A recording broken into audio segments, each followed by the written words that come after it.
Bueno, vamos a empezar con la exposición. Yo quisiera que entiendan que esta es una exposición que se hace para los colegas sobre la clínica del COVID. Vamos a utilizar para poder explicar este problema de la clínica, las características clínicas, laboratoriales y de imágenes, este estudio que sale en el Travel Medicine and Infectious Disease, y que recopila una gran cantidad de artículos de la literatura científica. Es un metaanálisis, ¿no? Que lo desarrolla una serie de investigadores a nivel global. Entonces, es interesante porque básicamente utilizan bases de datos buscando las características clínicas del laboratorio y de imágenes para el COVID, ¿no? Y se hacen dos tipos de estudios, o sea, se recopilan en una parte los estudios observacionales y en otra los informes de casos, y se analizan por separado y se llegan a conclusiones que después más o menos son coincidentes. Se trabajaron con 660 artículos publicados en múltiples revistas desde que se inició la pandemia hasta hace muy poco tiempo, hasta hace unas semanas. Y el objetivo de estos estudios o de este estudio es buscar las características clínicas, ¿no?, del laboratorio y de imágenes que van a estar en los estudios observacionales, y también buscar el resultado de los casos, ¿no?, incluyendo los factores de riesgo y la proporción de pacientes que requieren cuidados intensivos y los que evolucionan mal o fallecen, ¿no? Y también evaluar las comorbilidades de los casos confirmados por el COVID. Este es uno de esos estudios que consolidan lo que ya se tiene más o menos determinado por, por los organismos oficiales. Entonces, ¿qué vemos en estos estudios respecto, por ejemplo, a la medición? Nos van a interesar en estos cuadros principalmente el porcentaje y si tiene o no tiene una buena sensibilidad la prueba que se están empleando, que son esas tres de tipo análisis principalmente de heterogeneidad. Entonces tenemos primero en las variables que la enfermedad afecta principalmente a personas o da cuadros clínicos principalmente en personas mayores, ¿no?, con un promedio de 52 años, y afecta principalmente al sexo masculino. Y de los pacientes estudiados, el 20% han requerido unidad de cuidados intensivos. Lo mismo se ve en el estudio de casos, ¿no?, donde se encuentra que el promedio de varones mayores, ¿no?, son de un 22%, el sexo masculino es el más importante, aunque sale mucho más en los estudios de casos que en los estudios anteriores, y los que requieren UCI es un 8.7%. Vamos a ver que eso se va ajustando a medida que avanza el estudio. Lo que nosotros tenemos por información a nivel, por ejemplo, nacional, es de que se repite también a nivel global, es de que los pacientes mayores son los que están más afectados y tienen mayores complicaciones, ¿no? Entonces ahí vamos a ver qué enfermedades son las que los ponen más en riesgo, las comorbilidades, que son o sea, lo que se acompaña. Se ha encontrado que el 36% de los pacientes que tenían coronavirus tenían una comorbilidad, por lo tanto requerían estar en atención, hospitalizados. Miren las comorbilidades más importantes: hipertensión arterial, o sea, pacientes con hipertensión van a tener una evolución probablemente mala, enfermedad cardiovascular en un 14% y tiene buena significancia, diabetes, aunque no es significante, pero se menciona por la frecuencia, poco enfermedad pulmonar obstructiva crónica, ¿no?, así como tumores malignos y enfermedades hepáticas. Entonces, estas son las principales comorbilidades. Lo mismo sucede en el estudio por casos: hipertensión en un 10%, enfermedades cardiovasculares en un 2%, enfermedades hepáticas, enfermedades pulmonares obstructivas crónicas. Entonces, miren, por ejemplo, en este estudio la diabetes no sé, cuando es estudio de casos, la diabetes no es un factor importante. Cuando ya vamos a las manifestaciones clínicas, ¿qué encontramos en una forma sólida, ¿no? Fiebre, ¿no? Miren, los adultos presentan más fiebre que los niños, ¿no? hasta en un 92% se presenta, en los niños un 43% solamente. La tos, ¿no? En un 57% de, de, se presenta más en adultos, es de un 63%, en niños no es tanto. Esto indicaría que los niños no tienen, ¿por qué los niños no tienen tanta sintomatología? En algunas otras variables, la disnea, la falta de aire, en un 45%, tiene buenas especificidades, mialgia, o sea, dolores y cansancio, en 29%, que esto es casi similar a las enfermedades virales sistémicas, ¿no? Esto se reproduce también en otras enfermedades como el dengue o el Zika, etcétera.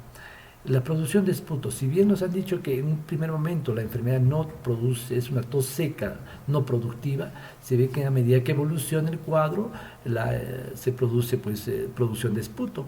Entonces, y acá vemos en esta broncoscopía, por ejemplo, cómo es el tipo de esputo, ¿no? Entonces, en un primer momento es mucoso, ¿no? Y después se va a hacer purulento probablemente cuando la infección avance y se complique mucho más. Pero que bloquea varios, vean los bronquios inflamados, las paredes bronquiales y la producción de esputo, ¿no? Bueno, seguimos. Dolor de garganta, eso lo vamos a explicar porque la patogenia de esta enfermedad es de todo el árbol respiratorio, de las vías altas y de las vías bajas. A esto se va a sumar otro tipo de síntomas que vamos a conversar, la cefalea y la diarrea, que también se mencionan en varios estudios. Miren, por ejemplo, a nivel de las variables en el estudio de casos. Fiebre, en primer lugar, 77%, tos, ¿no? Mialgias, ¿no? 31%, disnea, producción de esputo en 12%, ¿no? Dolor de faringeo, ¿no? Diarrea, cefalea y hemoptisis en algún caso.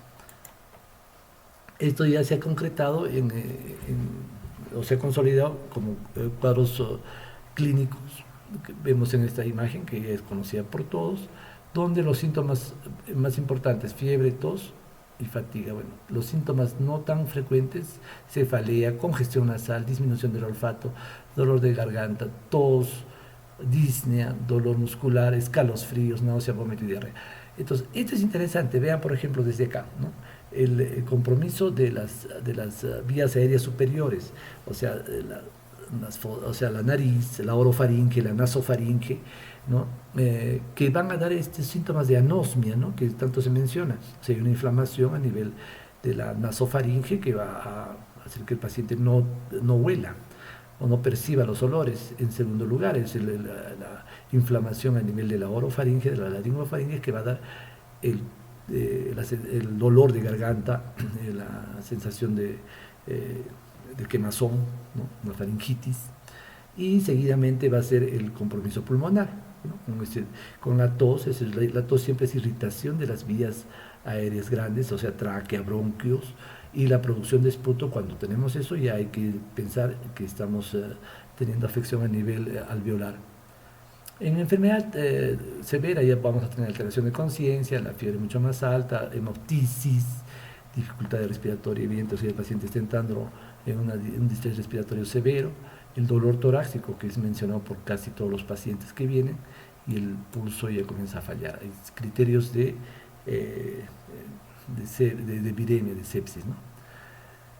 También tenemos una cosa interesante, los resultados de laboratorio. Entonces acá hay varios parámetros que se han estudiado en estos pacientes.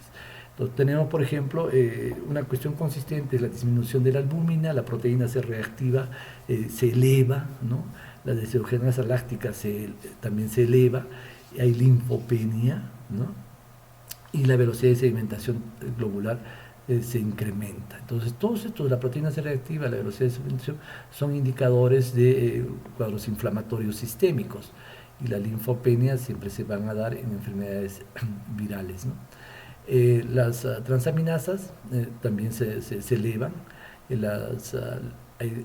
puede haber leucopenia en algunos casos, y leucocitosis en otros, dependiendo del grado de complicación del paciente. Siempre un paciente que tiene una enfermedad viral va a ser una leucopenia, y cuando se complica con enfermedades virales o con una reacción sistémica inflamatoria, va a haber leucocitosis. Eso es un proceso de más de complicación, ¿no? Esto se ha comprobado también a nivel del estudio de casos, donde se ve también linfopenia, ¿no? El aumento de la proteína C reactiva, las transaminasas están elevadas, hay leucopenia, linfopenia y leucopenia, eso se va a elevar después. La deshidrogenasa láctica también se eleva, la eritrosedimentación, lo mismo que estábamos viendo en el cuadro anterior. Algunos otros estudios que también ya determinan cuáles son los valores, nos dan esta lista, ¿no? Donde se aumenta las células blancas, o sea, hay aumento hay neutrofilia, hay linfopenia, la albúmina, etcétera, ¿no? Entonces, estos criterios yo creo que son los que deben orientarnos cuando estamos manejando un paciente hospitalizado, ver qué marcadores podemos manejar. Entonces, consistentemente tenemos ya albúmina, proteína C reactiva, deshidrogenasa láctica, el hemograma, donde vamos a ver linfopenia o la velocidad de sedimentación globular, la BCG, y son los más importantes. Ahora, cuando vemos el tema de las imágenes, el paciente que viene con distrés respiratorio, con neumonía, hay que evaluar las radiografías de tórax. Nosotros creemos que mejor y más sensibilidad tiene la tomografía con las que se está evaluando, porque siempre puede haber una diferencia entre la afección que vemos en la radiografía de tórax, que no tiene una buena resolución frente a la tomografía o resonancia. Entonces, lo que han encontrado en el estudio es que un 25% va a tener un compromiso unilateral, un 72% hay compromiso bilateral, más es el compromiso en adultos, en niños, ¿no? Y lo interesante es que el 68%, ¿no?, va a tener este patrón de vidrio esmerilado. El patrón de vidrio esmerilado se da en pacientes por ejemplo, en pacientes con VIH que tienen afección por neumocitis girovesi, y tenemos también estos resultados a nivel del estudio de casos. Entonces, la opacidad en vidrio esmerilado, la afección bilateral en un 39% y un 10% la afección unilateral. Algunas revistas especializadas para radiólogos encuentran muchos más síntomas, pero para nosotros nos debe servir principalmente, o sea, la afección bilateral, el patrón de vidrio esmerilado y también el patrón neumónico, ¿no? Entonces, acá tenemos, por ejemplo, la presencia del vidrio esmerilado, esta con la flecha blanca. Acá podemos ver, inclusive hay áreas de broncograma aéreo, que es patognomónico en cuadros neumónicos, pero que se van extendiendo a los dos lados, a lo bilateral. Acá tenemos también lo mismo. Y acá lo vamos a ver en un paciente que está mucho más complicado, que es de ventilación mecánica, el mismo patrón, vidrio esmerilado, bilateral y con afección de tipo neumónico en algunas áreas. Bueno, avanzamos con el tema, las complicaciones que vamos a ver en estos pacientes, ¿no?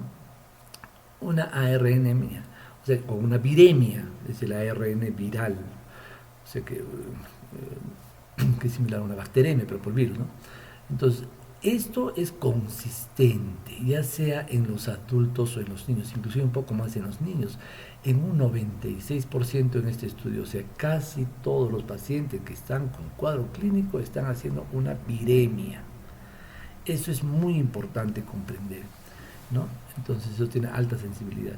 El síndrome de distrés respiratorio agudo, o sea, los pacientes se van a complicar con falla ventilatoria, no falla oxigenatoria, en 32%. Pacientes que hacen lesiones cardíacas en un 13%, lesión renal aguda en un 7%, y alteraciones del sensorio. Eso lo mismo se va repitiendo en el estudio de casos.